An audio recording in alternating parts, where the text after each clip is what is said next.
Oke, kita Oke. bisa mulai. Sip. Gimana kabar? Alhamdulillah dalam keadaan baik. Puasa? Kebetulan hari ini lagi tidak puasa. Dan energinya masih full. Ya, kita ketemu lagi di pendampingan individu keempat. Berarti saya sudah keempat kalinya datang ke sini. Ya. Ketiga kalinya ketemu Pak Wakasek. Berturut-turut ketemu terus Iya. ya. Yang pertama dia tidak. Iya, waktu pas hari ada upacara Ada itu. upacara. Iya. Nah, seperti biasa bahwa setiap kegiatan itu kita mesti tahu tujuannya apa supaya kita tidak terlalu berisiko. Sama dengan pembelajaran di kelas sebetulnya Betul.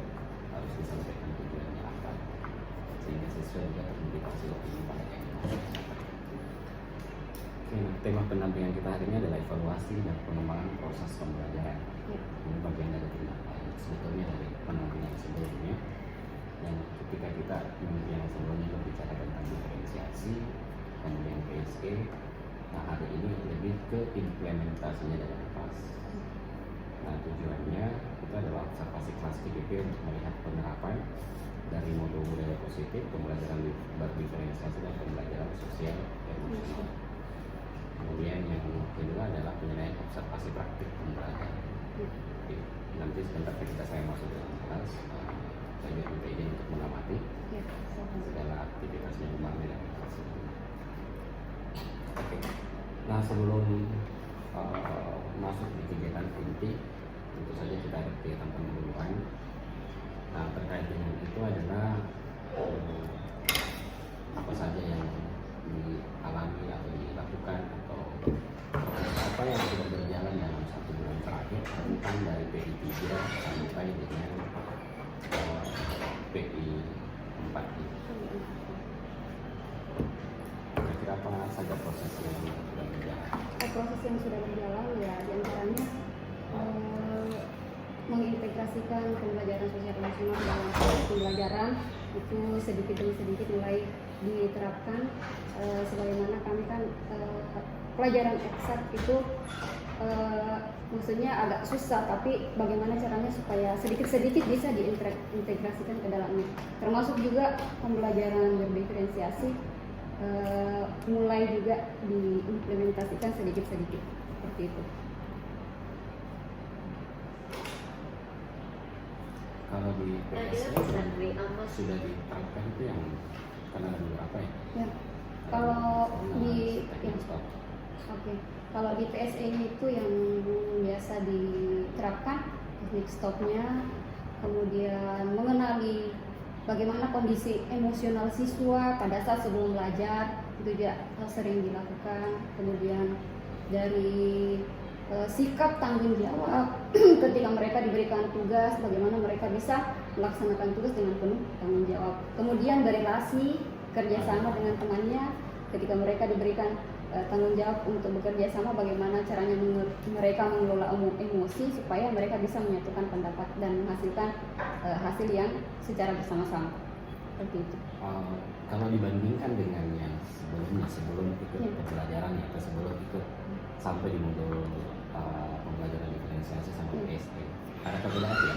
Tentu saja ada perbedaan, karena sebelum masuk di sini, sebelum mengetahui itu, saya melaksanakan pembelajaran seperti biasanya, tidak ada dasar untuk lebih mengenali bagaimana kondisi emosionalnya anak-anak, berjalan seperti biasa saja. Tapi setelah mengenali ini, jadi terasa lebih peka. Ada hal-hal yang tidak kita lihat tapi bisa kita rasakan bahwa harusnya ada hal-hal seperti ini. Misalnya bagaimana menghargai orang lain, bagaimana kita lebih bertanggung jawab, walaupun mungkin ada yang merasa tidak mau mengerjakan itu, tapi bagaimana caranya supaya dia tumbuh dalam dirinya, kesadaran dirinya bagaimana supaya bisa mengerjakan tugas secara bersama-sama seperti itu. Tapi termasuk fokusnya ya. Fokusnya. Kalau dari berdiferensiasi sendiri kan kita mengenal ada 3 diferensiasi. Ya, betul. Ada konten, ada proses, ada produk. Nah sejauh ini yang sudah dipraktekkan Sejauh ini yang sudah saya praktekkan, saya sudah berusaha untuk praktekkan ketiga-tiganya, walaupun mungkin belum terlalu kalau mau diskalakan mungkin belum sepenuhnya ke skala yang lebih baik, tapi saya berusaha untuk bisa menjalankan ketiga-tiganya, mulai dari produk, konten, dan proses. Respon anak-anak gimana?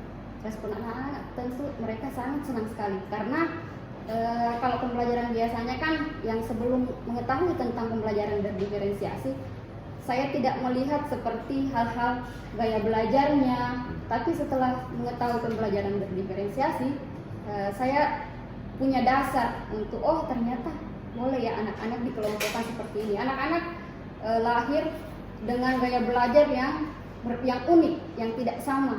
Jadi kalau kita perhatikan bagaimana kemauan mereka dalam belajar dan kita kasih apa yang mereka inginkan, mereka tentu merasa senang. Dan itu saya lihat dari mereka, dan kita akan melakukan namanya asesmen diagnostik. Di situ kan kita bisa melihat bagaimana respon mereka, baik itu secara formal ataupun informal. Itu bisa dilihat pada saat mereka belajar atau pada saat mereka selesai belajar, itu kan bisa dilakukan perbincangan maupun formal atau informal. Nah, bisa dilihat dan saya menyimpulkan bahwa mereka senang. Menarik, karena kalau biasanya mungkin sebelumnya seragam ya perlakuan. Iya, seragam. Artinya dikasih tugas A semua. Nah, setelah terdiferensiasi ada perbedaan sesuai dengan gaya belajar. Nah, diferensiasi itu kan bisa dilihat dari gaya belajar, minat. Kalau Bu Mani sendiri cenderung memilih yang gaya belajar atau minat? Sebenarnya saya lebih ke gaya belajar, tapi tidak menutup kemungkinan di dalam pembentukan kelompok itu kan sudah akan saling mengenali minatnya seperti apa. Jadi nanti akan ketahuan pada saat mereka menentukan bagaimana produk akhir yang akan mereka sepakati, misalnya seperti itu. Jadi terkait dengan pengambilan keputusan. Kalau pengambilan keputusan terkait dengan apa itu kalau pengambilan? Tanggung jawab. Ya. Itu terkait dengan sosial emosional. Itu sebetulnya memang saling terkait antara diferensiasi dan IPS. Kalau dari pembelajaran daring, bagaimana apa proses yang berjalan selama ini yang 1 bulan terakhir ini? Kalau proses pembelajaran daring, kalau saya sih sebenarnya kan menggunakan metode blended learning. Artinya saya boleh menggunakan offline ataupun online. Walaupun kami sekarang sudah offline, tapi kan kita menggunakan sisi teknologi yang bisa digunakan dalam proses pembelajaran. Jadi misalnya saya menggunakan Classroom ketika misalnya saya ingin mengirim file tugas ataupun anak-anak ingin mengumpulkan tugas supaya tugasnya lebih administrasi dengan baik, tidak tercecer kemana-mana. Kenapa kita tidak manfaatkan itu? Jadi saya juga sering menggunakan metode daring. Berarti ini ya Pak? Walaupun kalau video conference-nya jarang, tapi dalam proses kayak berkomunikasi, mencari informasi, mengumpulkan informasi bisa lewat situ, bisa WA group ataupun Classroom. Ya, berarti ada kemajuan ini, ada lebih variatif ya selama mengikuti pembelajaran pendidikan berkontrak ini. Iya, betul. Pendekatannya ke anak-anak itu lebih variatif. Oke. Luar biasa Bu Mani. Sebetulnya memang kita berharap seperti itu, ada inovasi yang selalu bisa dikembangkan sehingga anak-anak juga di dalam kelas tidak bosan, selalu merasa bahwa hari ini ketika saya datang ke sekolah pasti ada hal baru lagi yang dilakukan. Dan kita berharap itu Bu Mani bisa, ya itu tadi, kita semua berharap bisa memenuhi kebutuhan siswa sebagai bentuk pelayanan di sini. Nah, ketika di pendampingan individu 3 tentu kita sudah membahas juga banyak hal. Nah, rencana tindak lanjut dari pendampingan sebelumnya ini apa? Apa yang direncanakan Bu Mani untuk ke depannya? Untuk kedepannya yang ingin saya permantap lagi itu tentang hubungan dengan orang tua siswa. Sampai saat ini sih masih belum bisa terwujud secara penuh karena mengingat tugas dari program guru penggerak juga sangat padat sekali, hampir tidak ada jeda, mulai dari modul ke modul setiap hari, sambil kita belajar, sambil mencari informasi baru, sambil dipraktekkan di sekolah. Jadi apa yang bisa dipraktekkan itu dulu yang dipraktekkan, saya lebih utamakan misalnya menjadi pemimpin pembelajaran lah, mungkin yang bisa saya praktekkan pada saat ini. Kalau yang ke hubungan ke misalnya ke orang tua siswa belum bisa, mungkin itu bisa menjadi prioritas saya di setelah ini ke depannya. Ya, itu menarik karena sebetulnya juga itu adalah manajemen sebetulnya, bagaimana mengatur skala prioritas. Tentu yang kita harapkan adalah semuanya berhasil. Ya, dan pada saat ini kan memang lagi pendidikan. ya. Dan harapannya sebetulnya setelah berkontrak ini apakah kendor atau tidak. Nah, yang kita tidak harapkan bahwa kendor. Iya. Harusnya lebih maksimal, ya. maksimal lagi. Saya berharap seperti itu, harus lebih maksimal lagi. Ya. Kalau ini yang dianggap capaian selama 1 bulan terakhir. Capaian selama 1 bulan terakhir secara pribadi, apa ya? Menjadi pemimpin pembelajaran, karena itu yang tadi saya katakan, walaupun hal-hal kecil tapi yang bisa saya terapkan dari apa yang sudah saya pelajari mulai dari modul per modul, karena yang bisa saya garis bawahi dari seluruh rangkaian materi yang sudah kita dapat di eksplorasi konsep sampai dengan saat ini adalah yang paling penting adalah pembelajaran berpihak pada peserta didik, dan itu yang paling penting. Di antara yang ada kan ada juga misalnya kita membangun komunitas, tapi menurut saya yang paling penting untuk digarisbawahi di situ adalah pembelajaran yang berpihak pada peserta didik, dan itu yang mungkin bisa dijadikan jawaban pada saya apa yang saya capai pada akhir-akhir ini. Kalau ya kita melihat kemarin juga, kalau melihat di salah satu materi awal itu kan Pak Dirjen sebelumnya Pak Irwan Syahri itu kan mengatakan bahwa segala hal yang kita lakukan sebetulnya sebagai guru ini muara utamanya atau akhirnya itu adalah murid. Jadi memang tidak keliru, ya. Pas sekali bahwa yang kita pikirkan memang dari PGP sebetulnya arah utamanya adalah murid. Jadi bagaimana menciptakan pendidikan pembelajaran yang berpihak, tidak sekedar berpusat tetapi berpihak. Oke. Saya kira itu untuk pendahuluan kemarin luar biasa sekali. Mudah-mudahan ke depan tentu kita berharap grafiknya naik ya. Kalau kita bicara di pengetahuan itu ya soal kelihatan.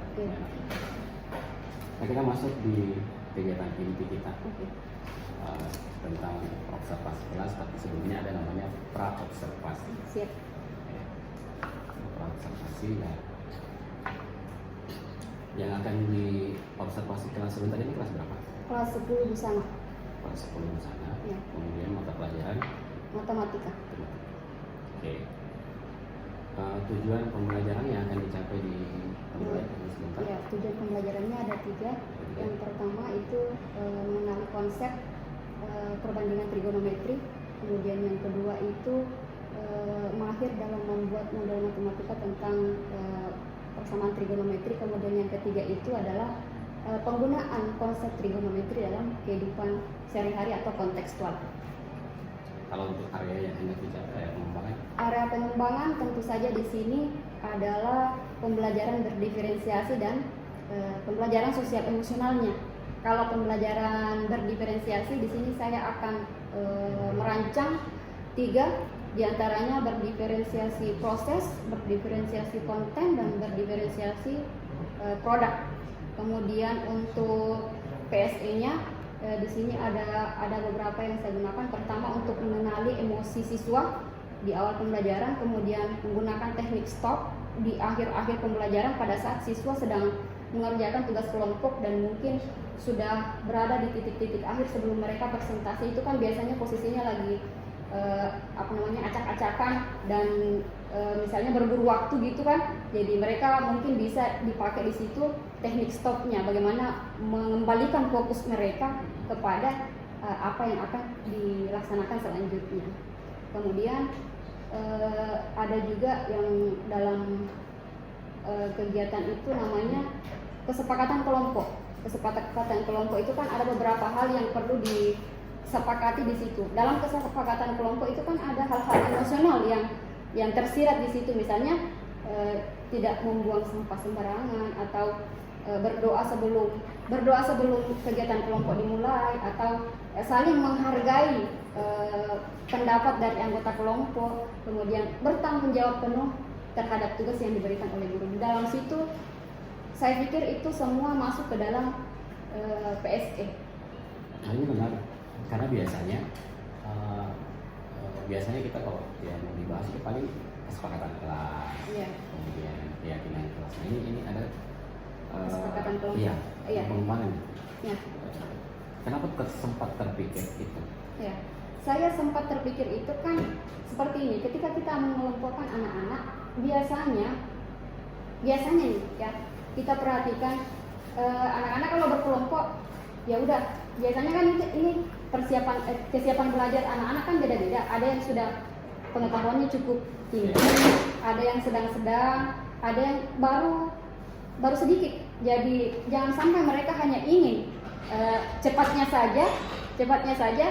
Nah, tidak terjadi kerjasama atau tanggung jawab penuh di dalamnya. Mereka tidak betul-betul melaksanakan itu dengan rasa tanggung jawab. Jadi betul-betul harus dikuatkan anak-anak bahwa kalian bekerja kelompok bukan hanya sekedar untuk mencari hasil, tapi bagaimana prosesnya di dalam yang bisa membantu yang kurang bisa atau yang masih kurang, dalam artian bukan hanya hasilnya, tapi bagaimana prosesnya di dalam. Bisa jadi yang bisa mengajari yang kurang bisa, jadi ada peluang untuk tutor sebaya di situ, tutor sebaya. Kemudian kalau tutor sebayanya juga sudah tidak berhasil, boleh melakukan bantuan kepada guru, dan guru boleh melakukan scaffolding terhadap anak-anak yang membutuhkan bantuan, seperti itu.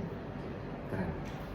Jadi saya tertarik di situ sebenarnya tadi. Ya, tidak kepikiran juga harus ternyata dari keunikan masing-masing siswa tentu memang tidak bisa dipungkiri bahwa meskipun dia gaya belajarnya sama, Iya. tapi tentu saja kesiapannya juga belum tentu sama. Iya, belum tentu sama. Dan visinya juga belum tentu sama. Iya, visinya juga belum tentu sama. Siapa tahu ada yang saya harus cepat nih, apalagi dalam bulan puasa capek sekali kayak ini. Jadi, tapi kalau mereka sudah sadar sendiri bahwa di dalam mengerjakan tugas itu bukan hanya sekedar hasil, tapi ada nilai-nilai kebajikan yang harus dia tanamkan dalam diri mereka supaya itu berkah, dan mereka betul-betul merasakan bahwa ini yang kita lakukan bukan hanya sekedar mencari hasil dan cepat selesai, tapi di samping mendapatkan ilmunya, bagaimana caranya mereka berrelasi lagi itu dan bertanggung jawab. PSE lagi. Kembali lagi ke budaya positif. Ya, kembali lagi ke budaya positif. Oke, keren, luar biasa. Nah, selanjutnya tentu ini keren ya. Nah, pasti ada strategi yang sudah dipersiapkan. Oh iya, kalau strategi yang sudah saya persiapkan tentu saja di sini kan saya sebagai saya ingin memposisikan diri sebagai pamong yang baik. Jadi saya berusaha untuk menyiapkan berbagai konten yang bisa saya gunakan dalam pembelajaran saya, yang bisa saya fasilitasi kepada mereka. Saya fasilitasi dengan melihat aset yang ada di sekolah atau potensi yang ada di sekolah. Kebetulan sekolah kami ada beberapa bantuan dari pemerintah, misalnya Chromebook, tab, itu kan bisa dipakai daripada nganggur gitu, kenapa kita nggak gunakan. Jadi itu yang untuk sementara saya minta konfirmasi ke sekolah apa boleh saya gunakan untuk proses pembelajaran. Katanya boleh, ya itu saya gunakan. Buku paket banyak di sini, ya itu bisa, mungkin kalau buku kan mungkin bisa digunakan kepada gaya belajar yang visual, ya itu juga saya pakai buku paket, Chromebook, tab, dan lain sebagainya. Oke. Masih ada strategi yang bisa Itu aja. Nah, sudah siap masuk kelas? Siap. Sudah. Satu lagi dari saya. Iya. Kira-kira saya ini apa yang bisa, kata-kata apa yang bisa menginspirasi teman-teman guru penggerak lainnya yang tertentu di seluruh Indonesia yang bisa meningkatkan terkait masalah tema kita untuk ilmu ini. Oke. Untuk seluruh rekan-rekan guru penggerak angkatan 7 di manapun berada di seluruh Indonesia, saya ingin mengatakan bahwa anak-anak tercipta dengan keunikannya sendiri. Kita sebagai pendidik adalah orang-orang yang ditugaskan sebagai sebagai orang yang mengarahkan anak kita, apa yang menjadi keunikan mereka kita fasilitasi. Jadi mestinya di antara perbedaan itu ada perlakuan yang berbeda juga. Melalui pembelajaran berdiferensiasi yang akan kita laksanakan hari ini, itu adalah salah satu solusi yang juga merupakan salah satu model yang diperkenalkan dalam program Merdeka, bahwa melalui pembelajaran berdiferensiasi kita bisa memenuhi berbagai kebutuhan belajar siswa yang berbeda-beda, sehingga mereka merasakan senang dan mendapatkan perlakuan yang mereka inginkan. Seperti itu. Terima kasih. Thank you. Ya, ya.